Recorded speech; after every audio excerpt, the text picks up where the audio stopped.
Fallé al proteger a mi esposa de mi madre, y ahora el matrimonio ha terminado. Observé cómo mi madre desmantelaba lentamente a la mujer que amaba durante 3 años, y cada vez que Camille necesitaba que yo interviniera, me hacía a un lado, hasta el día en que dejó de pedirlo y empezó a hacer las maletas. Me llamo Brennan y tengo 29 años. Quiero ser sincero desde el principio. No cuento esto para buscar absolución. No busco simpatía, ni comprensión, ni una sección de comentarios llena de gente que me asegure que hice mi mejor esfuerzo. No hice mi mejor esfuerzo. Hice exactamente lo que me resultaba más fácil. Lo disfracé con el lenguaje de la paciencia, la sabiduría y el mantener la paz. Y repetí esa elección durante tanto tiempo, que la mujer con la que me casó finalmente llegó a la única conclusión racional que le quedaba, y se fue. Esta no es la historia de un villano. Soy el hombre que falló a la persona que más amaba, no en un momento dramático, no a través de un único acto imperdonable, sino de la manera lenta y constante que causa más daño, la que se acumula como sedimento, silenciosa e invisible, hasta que de repente su peso es demasiado y todo se desplaza a la vez. Ella se llamaba Camille. Tenía 27 años la primera vez que la vi, al borde de una barbacoa de la empresa una tarde de sábado de julio, cuando el calor se pegaba a la piel y no se movía. Estaba ligeramente apartada del grupo principal, cerca de una fila de mesas plegables, comiendo de un plato de papel, con una concentración que sugería que había decidido que esa era la actividad más valiosa de la sala, y no veía razón para fingir lo contrario. No escaneaba a la multitud en busca de conexiones que hacer. No representaba disfrute para una audiencia invisible. Simplemente estaba presente, completamente en silencio y sin disculpas. Y esa cualidad, esa autosuficiencia fundamental, alcanzó algo en mí que no sabía que estaba esperando ser alcanzado. Me acerqué y me presenté sin más plan que el hecho de que no sabía qué más hacer con ese sentimiento. Hablamos durante 3 horas mientras la fiesta se movía a nuestro alrededor, y en algún punto de esa conversación dejé de estar nervioso y simplemente me alegré de estar en ella. Cuando conduje a casa esa noche, ya entendía que algo real había comenzado. Salimos durante 14 meses. Esos meses no estuvieron exentos de fricciones. Discutíamos por cosas pequeñas y ocasionalmente por otras importantes. Teníamos largas veladas de conversaciones honestas que nos dejaban a ambos cansados y despellejados en la forma en que solo la honestidad real puede despellejarte. Pero por debajo de todo, había algo que nunca había tenido en una relación antes, a la certeza absoluta de que estábamos construyendo algo real. Camille era de ese tipo de persona honesta que requiere ajuste. Decía lo que pensaba y esperaba lo mismo a cambio. Y estar cerca de eso era como estar en una habitación con todas las ventanas abiertas. Me hacía sentir elegido, que es diferente a sentirse amado. Sentirse elegido significa que alguien evaluó todas las opciones disponibles y decidió por ti, libre y deliberadamente. Para un hombre que había pasado toda su infancia sintiéndose una obligación, ser elegido libremente fue el regalo más extraordinario que jamás me habían dado. Mi madre se llama Rosalind. Me crió sola después de que mi padre se fuera cuando yo tenía 4 años, y lo hizo con una completitud de sacrificio que nunca se me permitió olvidar. No porque fuera cruel al respecto, no lo era, no de manera obvia, sino porque el registro de su sacrificio era simplemente parte de la atmósfera de mi infancia, siempre presente, siempre preciso, siempre disponible en silencio para ser invocado. Había renunciado a sus ambiciones profesionales, a su vida social,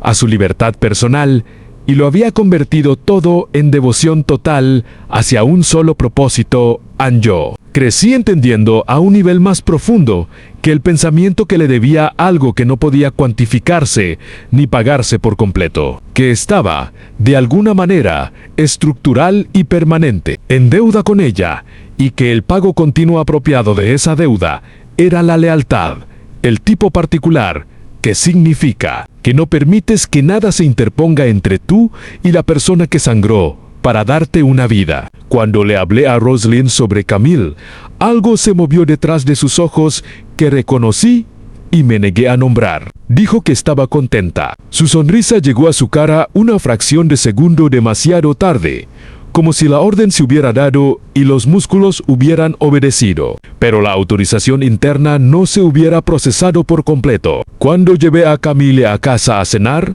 Rosalind fue amable en el sentido técnico. Había cocinado, puesto la mesa correctamente, hecho conversación, pero la amabilidad era apenas una actuación, visible por las costuras si prestabas atención. Le dijo a Camille que su vestido era hermoso, y luego mencionó, como si simplemente completara el pensamiento, que siempre había encontrado ese tono particular de amarillo más favorecedor en ciertos tonos de piel. Le dijo a Camille que el plato que había traído era impresionante para alguien que no había crecido en un hogar donde se cocinara. Contó una larga historia divagante sobre una mujer que había conocido que parecía perfectamente encantadora hasta el matrimonio, cuando ciertas cualidades se revelaron en menos, y luego rió suavemente y dijo que, por supuesto, eso no tenía nada que ver con nadie presente. Camille mantuvo la compostura durante todo eso. En el viaje a casa, me preguntó qué me había parecido la velada. Dije que creía que había ido bien, en general, y que Rosalind solo se estaba adaptando, solo nerviosa por la idea de compartirme con alguien serio. Camille dijo que lo entendía. Dijo que estaba dispuesta a darle tiempo. Recuerdo haber estado agradecido por su flexibilidad. No pensé ni una vez en lo que esa flexibilidad le costaba. Después del compromiso, la interferencia cambió a un registro más alto.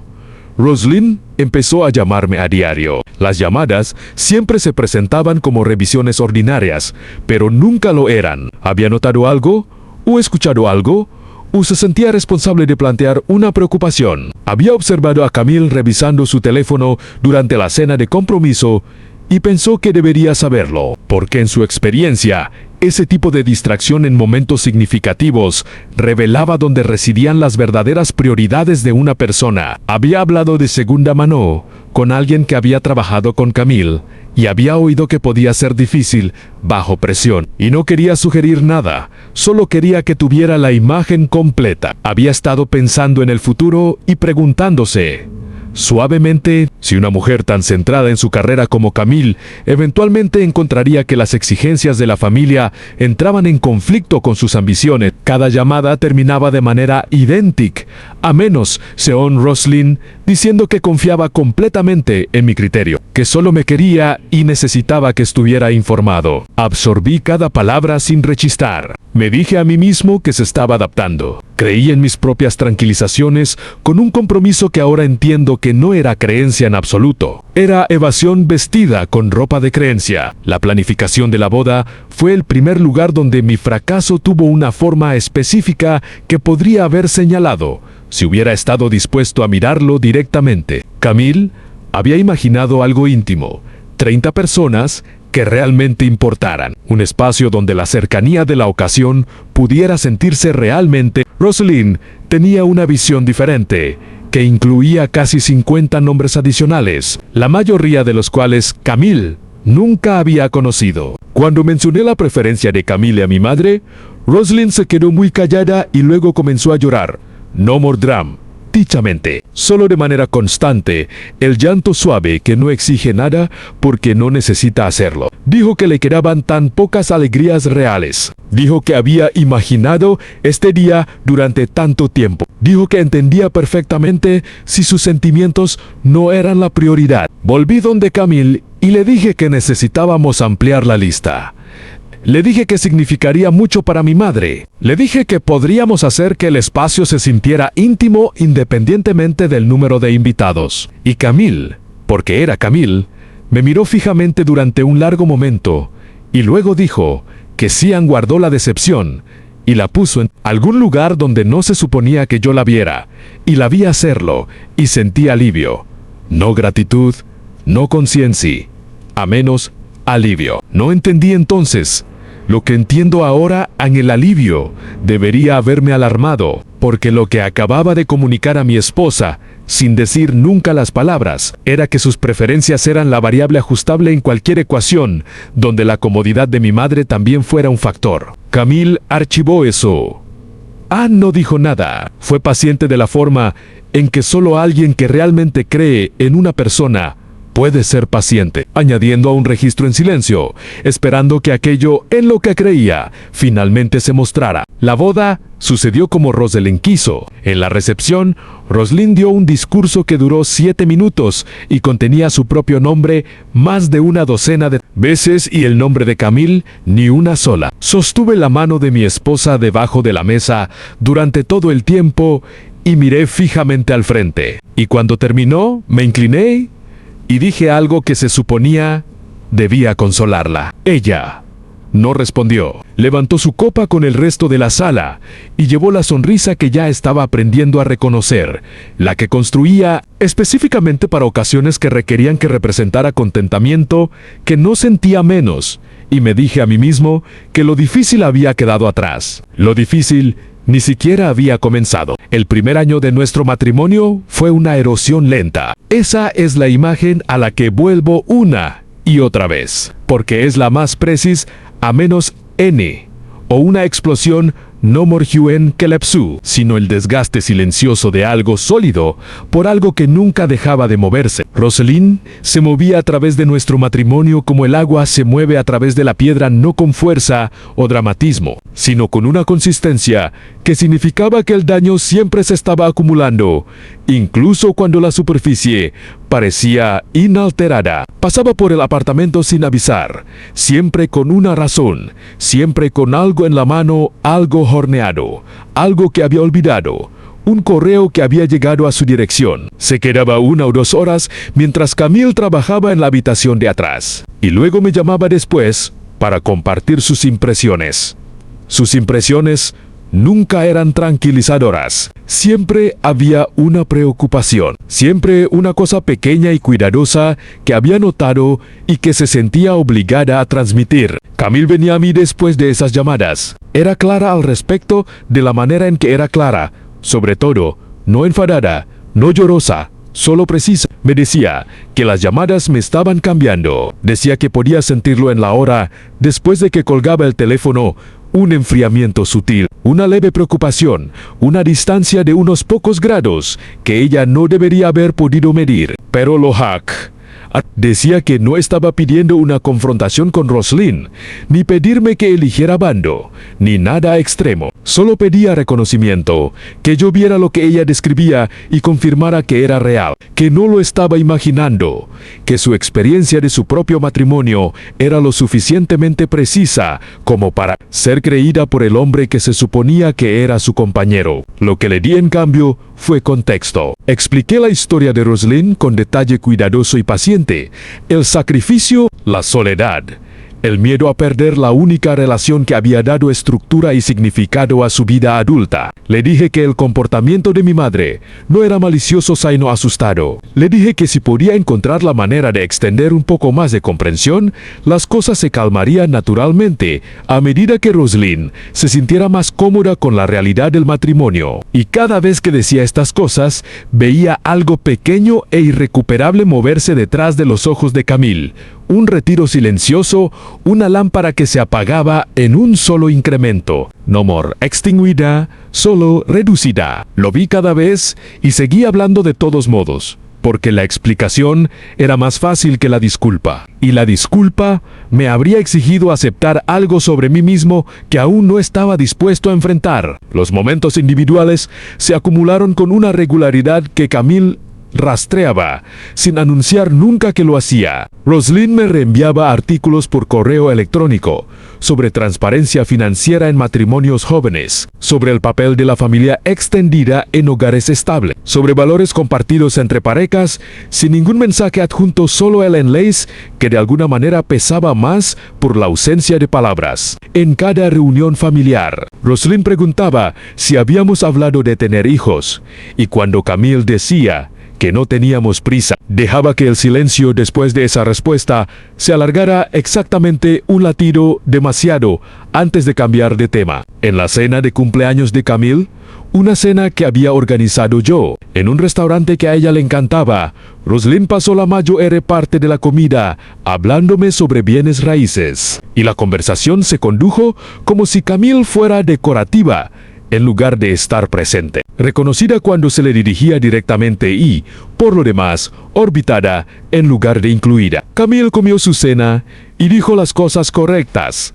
Y en el viaje a casa, se sentó en un silencio que no supe cómo romper, y no lo intenté con suficiente fuerza. La cena de noviembre fue la última. Quiero que entiendas lo que hizo Camille el día antes de que sucediera, porque es importante. Pasó el día entero preparando un asado completo, 2 guarniciones y una tarta de limón que hizo completamente desde cero, porque una vez, en uno de los primeros y más fáciles momentos entre ella y Rosalind, había escuchado a mi madre mencionar de pasada que la tarta de limón era un postre que le encantaba. Camille había retenido esa única información durante más de un año y la había convertido en 2 horas de horneado en nuestra cocina.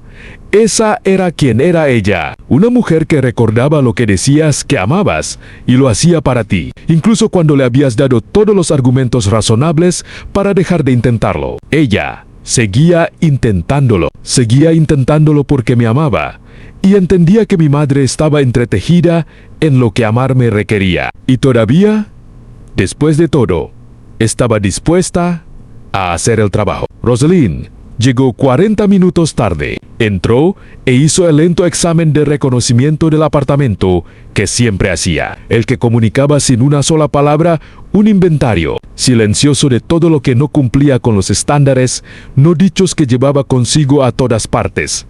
Se sentó, aprobó el asado y luego dijo, en el tono suave y conversacional que usaba para todas sus pequeñas destrucciones, que la carne estaba un poco seca, que era fácil de hacer. Cocinar demasiado un asado si no estabas vigilando la temperatura con cuidado. Lo dijo como podrías mencionar que el pronóstico había cambiado. Y luego pasó directamente a contarme sobre la nueva casa de mi primo.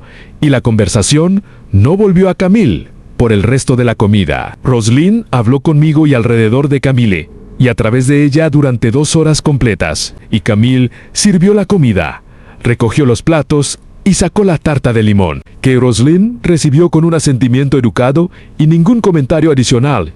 Y yo me senté a la cabecera de mi propia mesa de comedor y no dije nada, ni una palabra. Dejé que cada segundo sucediera, como siempre lo había dejado suceder. Y cuando Rosalind finalmente se levantó para irse, la acompañé a su coche y le dije que me alegraba de que hubiera venido. Subí de nuevo y encontré a Camille en nuestro dormitorio, sentada en el borde de la cama en la oscuridad. No estaba llorando. Eso fue lo que me detuvo en el umbral. La ausencia de llanto, que en otra persona podría haber señalado compostura, pero en Camille significaba algo más allá de la compostura. Significaba que había dejado de producir dolor por una situación que nunca había merecido el esfuerzo. Me dijo que estaba hecha. Lo dijo en voz baja y sin temblor, como se dice algo a lo que has estado llegando durante mucho tiempo y finalmente has alcanzado. No hecha conmigo, no amor esa noche, sino hecha de representar paciencia para una mujer que había decidido, desde la primera reunión, que nunca sería aceptable, hecha de pedirme que estuviera a su lado y verme dar un cuidadoso paso al lado cada vez, hecha de plegarse a sí misma en formas más pequeñas para que cada habitación fuera cómoda para todos, excepto para ella. La explicación se formó dentro de mí inmediatamente. La arquitectura familiar de contexto e historia, y cosas que necesitaba entender sobre Rosalind. Pero miré el rostro de Camille en la oscuridad de nuestro dormitorio y la explicación simplemente no llegó.